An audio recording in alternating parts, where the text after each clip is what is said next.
Hi, guys. Welcome back to Angel Talk. I'll be your host today, suit stylist for Angel Competition Bikinis, Savana. We have a special guest on, and she's going to be sharing her experiences. She's head coach, CEO, and owner of Glam Girl Bikini or Bikini. Introduce yourself. Amy, welcome to the show.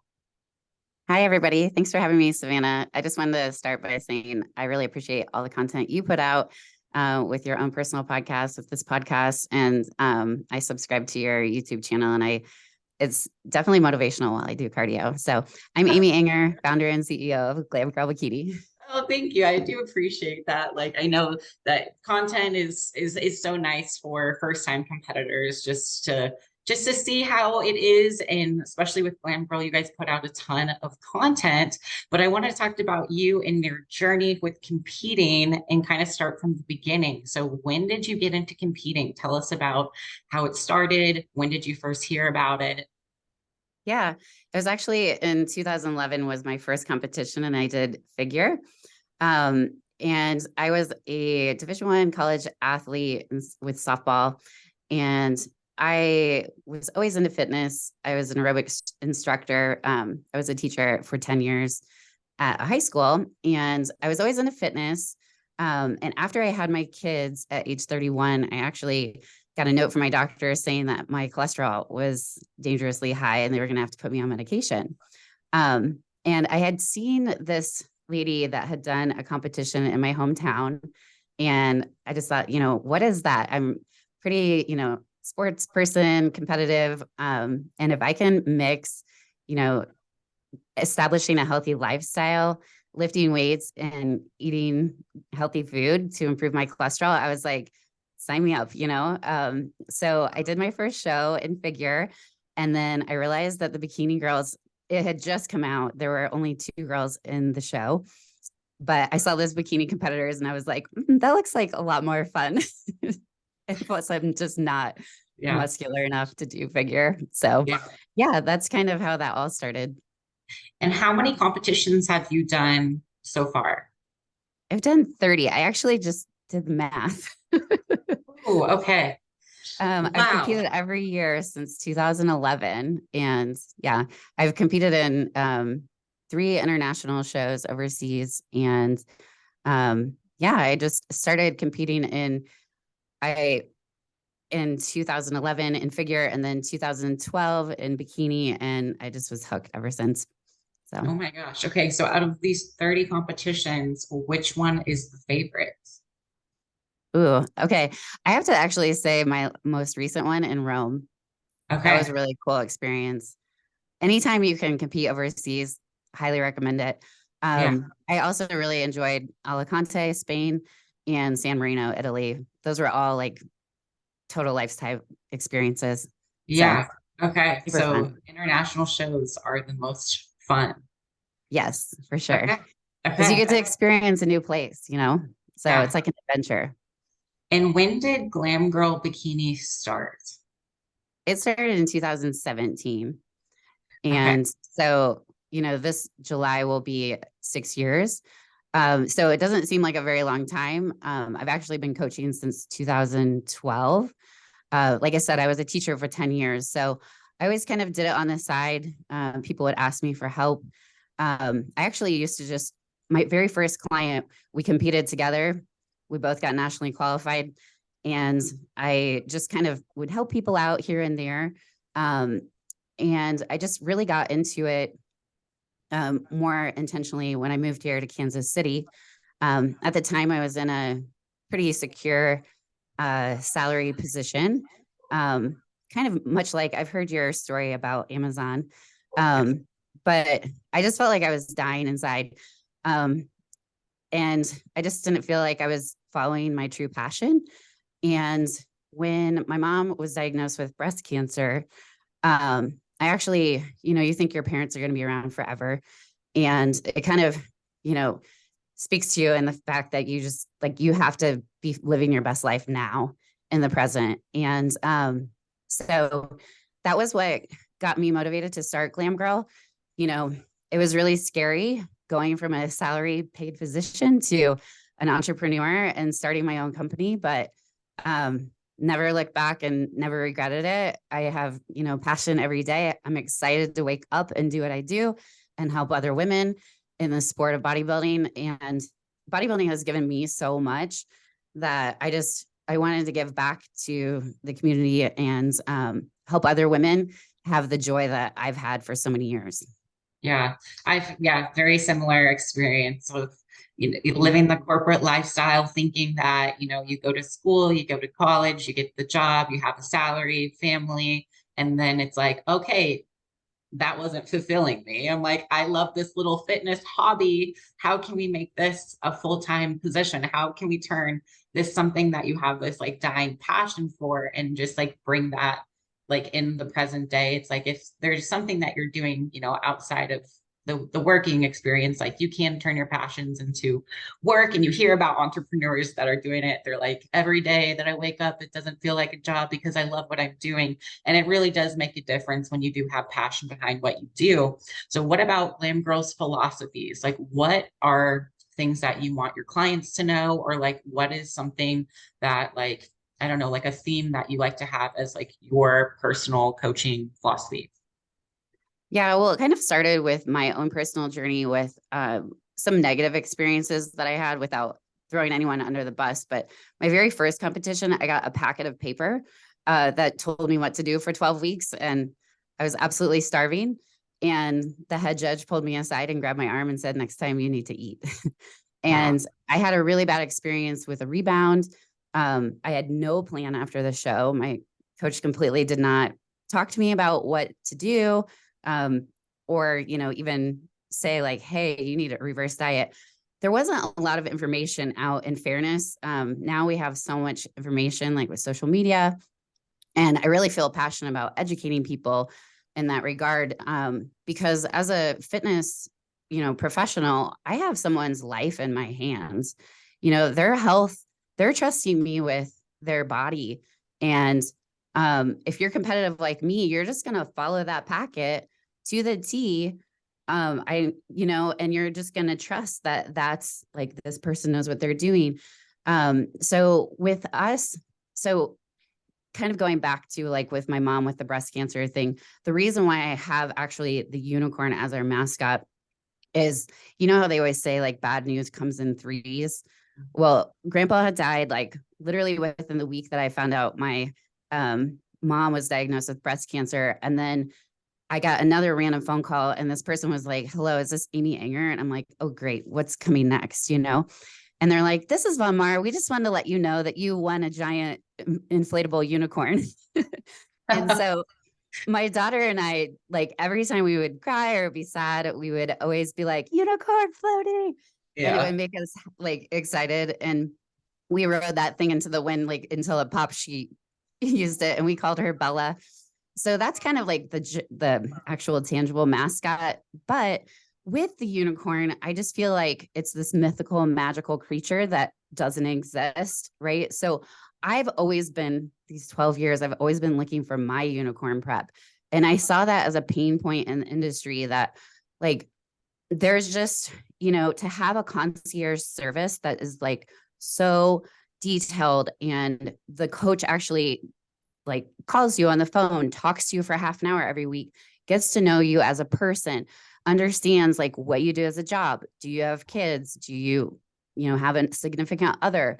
What are your stresses? Like all these different things that play a part in prep that make it, I mean, you probably know like Prep Life podcast, like the prep life is, this sport is year round. So we need to understand as coaches that not only do we have the athlete's health in our hands, but we also need to make it individualized. And that packet of paper, shame on them. Like that is not what this is supposed to be. This is supposed to be individualized. So I think of like the unicorn prep as like, finding your unicorn, but also it's like that unique, like detailed plan that is specific for you.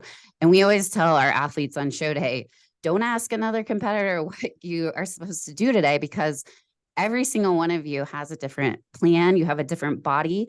You have a different lifestyle. I have some clients that work out 3 times a week and they're top 5 at a national show. but that's what works with their life because they're busy nurses, whatever it may be, whatever, you've got going on, you need to understand that those are all things that need to be addressed. And so that's kind of like the philosophy slash mission of the company. And do you guys only coach the bikini division? So another thing too is like when I thought about the name, I thought, okay, you always want to say what your business is. If somebody reads what your company's name is, then they should know what you're doing. But we have, I've coached a pro level fitness competitor and I coached her in figure as well. And she won a bunch of overalls. And she won an overall in fitness. But obviously I'm not doing those choreographed routines. And then as far as like wellness, we have a lot of high level wellness competitors, but that division didn't come out until after we had established the company. But the whole idea is female owned and operated. I've gone down the men's physique route. I've trained men's physique competitors in the past before I owned this company. And I don't have a passion for it. I, you know, my philosophies just don't align with some of the PEDs and things that are required for men. So Yeah. Yeah, I think that it's good to stick. I think it's different because there isn't a ton of female bodybuilding coaches in the industry in general. It is usually a male dominated coaching industry. And so I definitely think like having a female owned operated business too is it's great because it's having a male coach, it's awkward to be like, oh yeah, my weight is up because I'm on my period, or it's hormonal things, or just things that are female based. It's nice to have that like level of interaction. yeah, and in our check-ins, we have a very detailed journal so that we can kind of get a snapshot of what the athlete, it's kind of like a big diary of different items. And one of those items we ask about is hormones because we encourage our competitors to track their menstrual cycle. It's one of the vital signs now in obstetrics. It's recognized as a female vital sign. And I feel like it's very important for a competitor to be able to maintain their cycle during prep if you're doing it the right way. And so I really like to get my hands on people like right when they start because it's just, I know what a hard prep is and, where you shouldn't, you're starving and doing way too much cardio. That's just not the way to do it anymore. And luckily, I think a lot of that has changed in recent years. And I think that there's a lot more information out there. So competitors understand that they shouldn't have to put up with that kind of stuff. But Yeah, what would be some coaching like red flags for first time competitors that you would just offer advice when they're looking for a coach? yeah, I think when they don't get on the phone with you for a consultation, it's an interview for me as much as is for them. I want to make sure it's a good fit and that goals are established right there from the first phone call and expectations. So I would never hire somebody without speaking with them if they don't allow that. And then some other red flags too is just very strict absolutes. So I just think it always depends. It depends on you as an individual, what works best for you, what is most sustainable. So some people, they like a meal plan, but, other people don't do very well with that because, they have food allergies or preferences. And so we do like a hybrid of, you get your macros so you can make those swaps. You understand how to do that and have that flexibility, but you also like get good suggestions on foods that are going to be rich in micronutrients. And so I think like that rigidity of just, like having something that doesn't change too after, and not to say like if you're making progress after each check-in that I do with my clients, I usually make some sort of adjustment unless they're like really progressing. And so if it doesn't change, like, and if they can't communicate with you why they're doing something, I think that's a big red flag too, Yeah. because there should always be a reason. It should either be science-based or based on experience in the industry. Yeah, I think so too. Has it been hard for you to balance competing and coaching? I would say no. I mean, I've competed every single year since 2011. So my my goals with me as an athlete have shifted a ton. Um, I'm at the point now. So I've always had my number one rule is I never compete against one of my clients. The only time that I did, and I made sure it was okay with her, she had lost 115 pounds, Wow. and we literally held hands in the victory pose. She got fifth and I got third, or I don't know, whatever it is when you're standing right next to each other. And I was like crying on stage because that was such an important thing to me. I was going to scratch if there weren't more than 5 people, but there were 5, luckily. And so yeah, but she wanted me to do it with her. But other than that, I've made it a solid rule out of the 30 competitions that I would never compete against my own competitors. So it makes it tricky for me now that I have like several athletes that are getting overalls, that are getting like going to pro qualifiers, going to these national competitions. So what I have done is I get out of the country because I usually wouldn't be by somebody with that. But Mhm. I look at my athletes' priorities first. I always put my athletes first. So I take a look at all the national shows that my clients are going to be doing. And then I strategically put my competition wherever that may be. And it usually ends up like this past year, I competed in November. So it was like Thanksgiving week. I didn't have anybody for that. And then my next competition for 2023 is also during Thanksgiving week. So I'm completely done with my calendar, but I do feel like when I'm in prep, I'm very sharp and very much more organized because we become huge time managers, right? You compete. You're like way more, you have to fit so much in. And I mean, I'm a mom, I'm a wife, I'm a business owner. And so yeah, my priorities have shifted as an athlete, but I think it's important to walk the walk.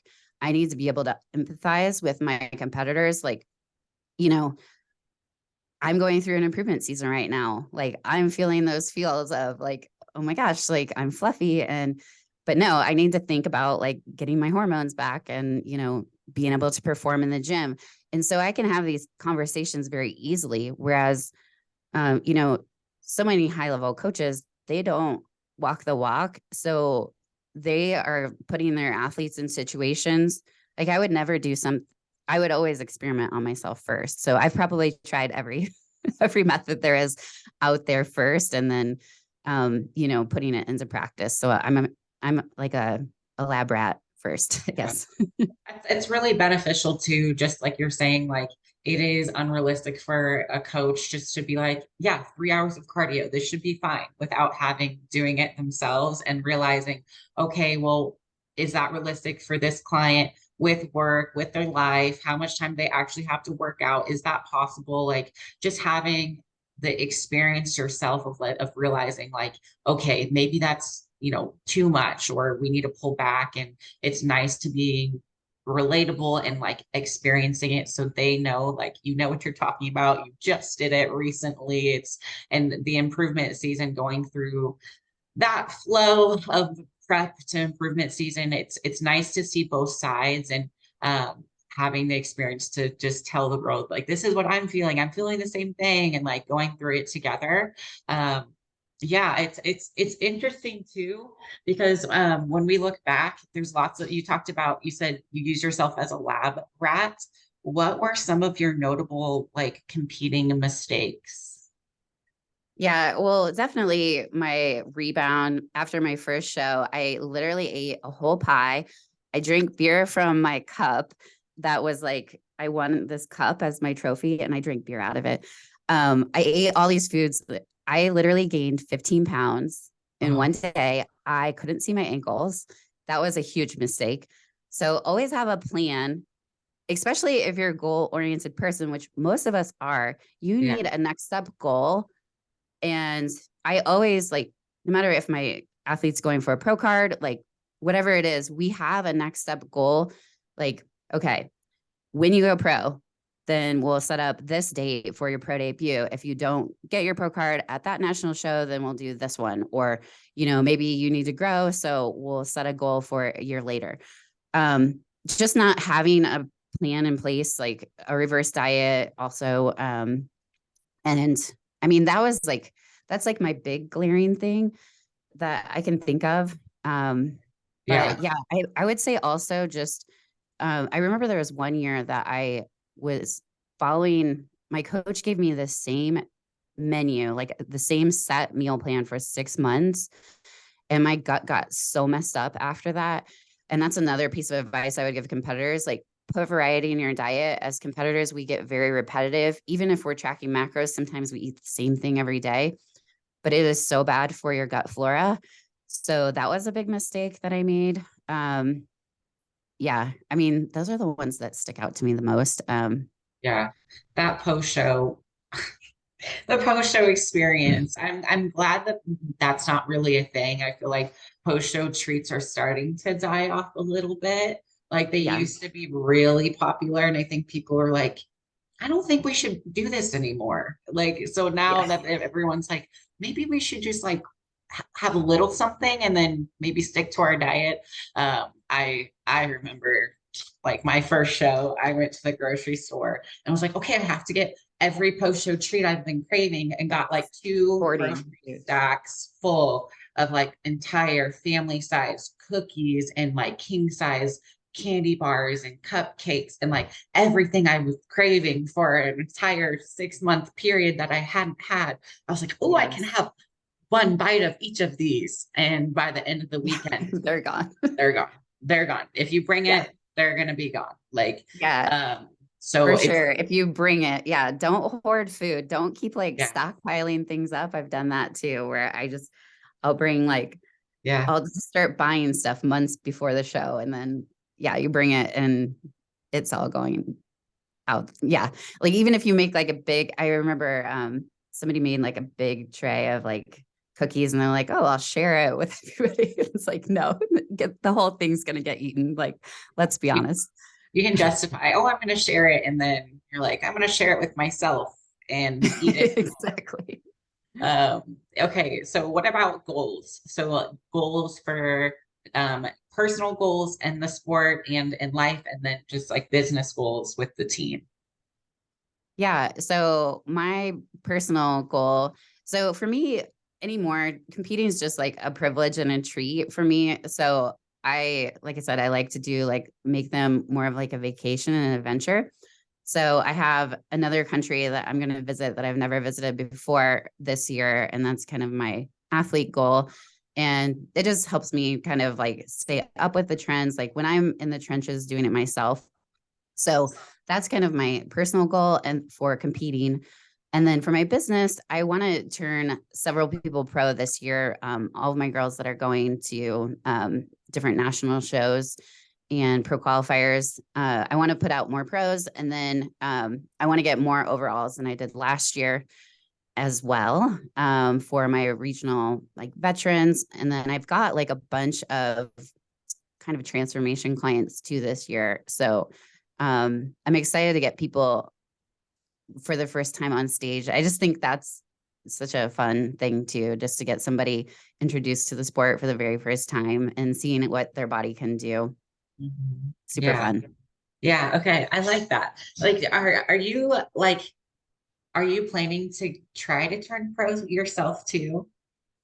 I mean, I have tried, obviously, but so what happened was from 2011 to 2015, I didn't have a coach that knew. I got nationally qualified probably like 15 times, and I didn't know that I was supposed to go to nationals. Like I was just like, oh yeah, I got a trophy. Like just Oh, like, wow. so that's another reason why I started the company is just, like, for example, Chris Nicole, she did her first NPC show and within like 6 months, I turned her pro. But like her path was fast tracked a lot. Like I think my body back in the day, before I started competing at nationals, I think I probably could have gone pro if I had the the correct guidance. I just never had a high level coach to tell me like, and there wasn't like anything out there, information. Bodybuilding was pretty like lesser known, especially in Indiana where I was from. So in 2015, I started competing like at the national and pro qualifier level. And I think I've placed top 5 8 times. Oh, wow. So last competition at this last pro qualifier, I placed second. But you had to win first and then you had to go for the overall and get like the top 2.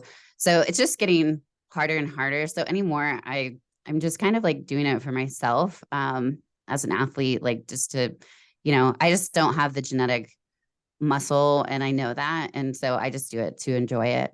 Yeah, So that's good. Okay. And then are you a good client or do you like ever second guess coaching protocols? Like, do you know too much? Does it make it hard? It's so funny because Casey from Boss Bodies, I remember her being like, you need to just like step back, stop trying to make adjustments and just let me coach you. And I'm like, I know, you're right. So there's been times where I'll like, I almost like, not to say I that sounds like I'm like conceited or something, but like I almost know too much, but I do know my body.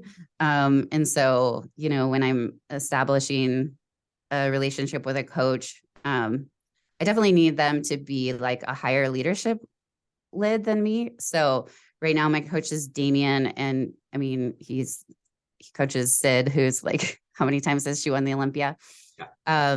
And he coaches a lot of high level Olympians. So I just need somebody that's going to enlighten me on something, but also how do I say this? He won't let me like he won't let me get away with anything. He's just kind of like very business, like hard nose, which I love about him. He's very like upfront with me and honest, which is what I need. Because I'm kind of that same personality where I just need to know what to do and I'll do it. I'll execute. So yeah, I mean, I would say it depends on the situation, but I probably have been not such a great client in the past, but Yeah.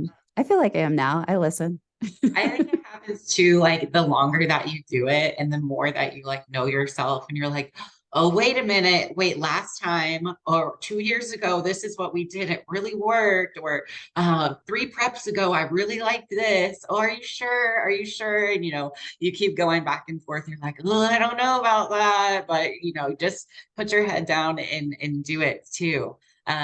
What other pieces of advice do you have for someone that maybe not even wanting to start into competing, but just wanting to just become healthier?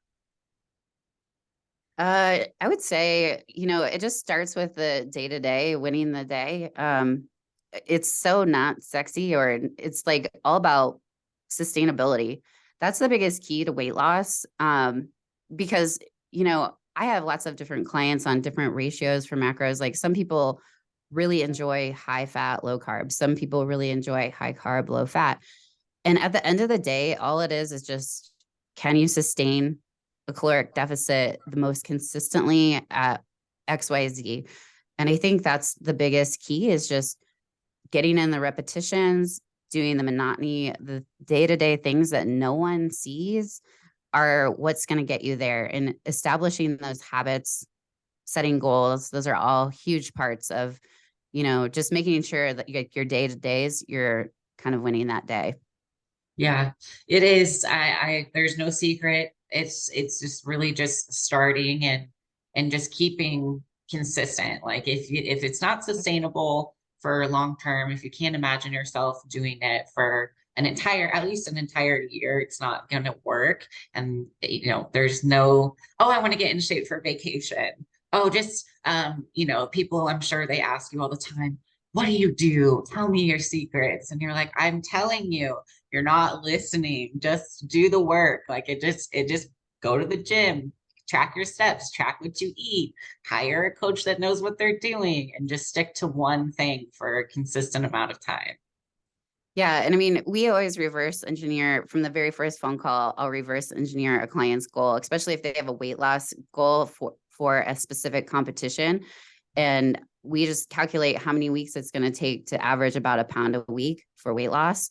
And you, I mean, a lot of times they get really frustrated where it goes like, this is too slow, but really you're not going to be able to build muscle and maintain muscle if you're doing anything like super drastic. And then, it's the same with prep. Like if you're not gonna be able to maintain like eating 900 calories or doing 3 hours of cardio, you need to be able to like slowly, gradually get there, give yourself enough time that's realistic for that kind of weight loss. Yeah. So on these initial phone calls, are you realistic with clients about expectations for, if they're saying things that are unrealistic, are you kind of upfront with them of if it's something that they can actually accomplish? Yeah, I have kind of a weird brain. I call myself like a carny or something. I don't know. I can guess like what. So I've been a judge in the NPC for several years. And I've been a promoter and I've coached probably thousands of women by now through these journeys. And I kind of know what height class, like what your weight's going to be. I actually have a chart that I share with my coaches. Now it totally depends on like muscle density and maturity, but like I kind of know like, okay, if you're going to win first or like top 5 in this class at this height, you need to be this weight. And so I've had, prospects that I've just told them, they have 80 pounds to lose. Sometimes they don't like to hear that. And I'm like, I'm not going to be that coach that's going to tell you I can do this in the time frame that you think is what you're wanting. So sometimes it doesn't line up. And then I just say, it's probably not the right fit, because in order to do that, we would have to do things the wrong way, in my opinion. Yeah. Yeah, I think that's great. That's it, that you have that experience to being able to tell them of like 1 pound a week. Everyone wants to, oh, I just 50 pounds, 100 pounds, 20 pounds. Oh, I just want to lose this 10 pounds. I just want to lose it. It's like, okay, calculate it out. Like, how fast do we want to go? We want to go aggressive. Are we going to do slow bit surely? Like, is it maintainable? Because if you go super aggressive, that's where it's going to get really hard. People fall off quickly because they're starving. So they binge, they rebound, they feel like failures, and then they quit. Exactly. So if you set them up for like, okay, slow and steady wins the race, it'll get there. It'll be a lot slower than everyone wants it, the results fast, but it will actually help attain those results long term. Is there anything else like with Glam Girl that you guys like? Do you have any upcoming events this year? Yeah, so we do team shows. We usually do like a spring, a summer, and a fall. And we kind of bring like our own makeup artists and hairstylists so that the ladies are ready head to toe. We do like a team posing Friday night together. It's an opportunity for our athletes to plan so that they can be at a show with their coach. A lot of first timers really like it because they get the camaraderie of the rest of the team backstage. And then also they get their coach kind of like holding their hand every step of the way. And we usually have like, we'll have at least one coach for every 2 athletes. So they're very like much made to feel like queen for the day. We go to every single national show if we have a client going or a pro qualifier. And as far as like that whole experience, we do team posing, we do check-in, we help them sign up for their classes. We do like a photo shoot in between the night show and the pre-judging, because I just feel like your body looks like that for such a short amount of time. And sometimes you're so nervous. And like, I look back at some, like I didn't take one picture. And so I always want the athletes to have like plenty of photos in their suit, off stage, and then also like in fitness gear. Shameless plug, we do use the Angel teamwear.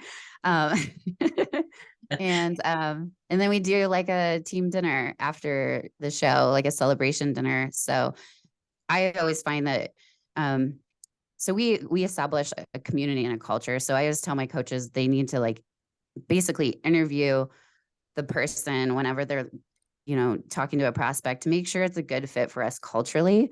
We don't just take anyone. We want to protect our culture as far as that goes, because we have this amazing group of like-minded women that we do like a group chat with GroupMe. And so people will be all over the world and, all over the country, competitors in every state.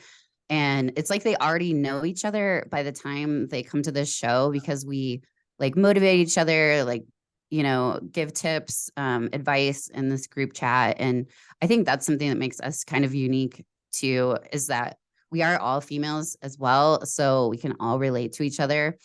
And if they don't have somebody in their hometown, which is likely that is of the same mindset, you're the average of the 5 people you hang out with the most. So if they're getting interactions with other like-minded females, it's a really positive experience.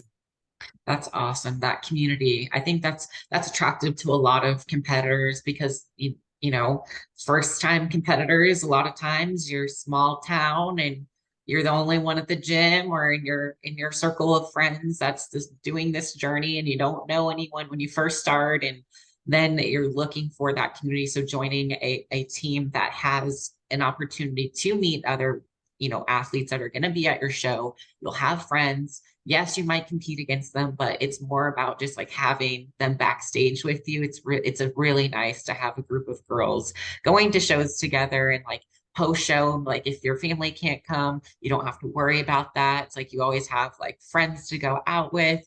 Um, okay, I like that a lot. Yeah, and I guess I should have mentioned too that this week we have our season kickoff retreat. So we've been doing it ever since 2020 in Phoenix, Arizona.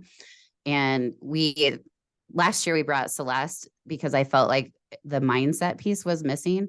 So Celeste is going to be there with us talking about food relationships and things. We're at the Arizona Grand, and it's all day Saturday and Sunday. And we do like posing, group workouts. We do like yoga, hiking. And then we're going to do like a dinner on Saturday night. And so that event is on this weekend. So the 18th and 19th. Oh, So fun. I don't Oh, know I when love this will that. air, but Yeah. I mean, we can air it whenever, but that's super fun. yeah. Yeah, it's a really good time. And it's not just our community. So it's open to other teams. Like last year, we had a bunch of people from different teams. And again, it's kind of like being unicorn. Like we kind of put the unicorn symbol in very many different places. So I always tell the ladies before like shows and things, like if there's somebody by themselves, like invite them over, like help somebody out. And being unicorn is kind of like that, where we can have people from all different teams, and it's just like-minded women coming together and having a good time. So it's not just all glam girl. Okay. And then I think this is a great time. Just, is there anything that we haven't covered that you wanted to make sure that we covered about your journey or about Glam Girl? I don't think so. I mean, we covered a lot We in did this cover amount a of lot. time. Yeah. Okay, good. And then Yeah. I wanted to hear what was the best piece of advice that you've ever heard That I've ever heard. or been told? Okay. Well, I would just say when it comes to competing, as far as that goes, Yeah.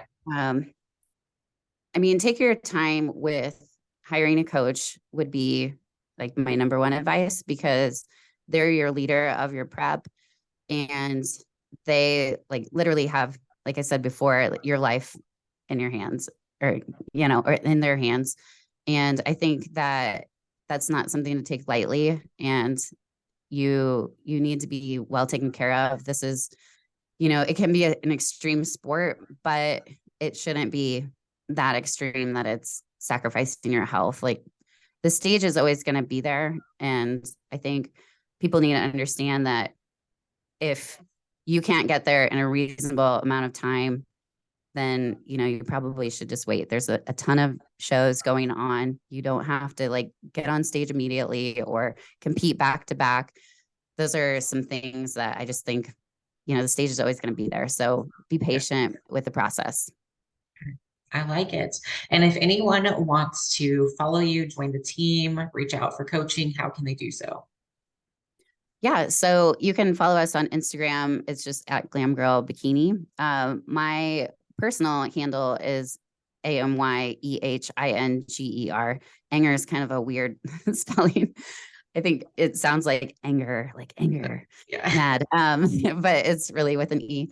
And then we also have the Prep Life podcast. I think we have like 4 or 5 years of episodes, so you can binge those. And we have a YouTube channel. It's not too, we're still working on it a little bit, but I think we're going to start putting some like podcasts and live streams on there coming Yeah. up. But if you would like to apply for the team, you can go to glamgirlbikini.com and just hit the get started button and apply there if you're interested in my coaching.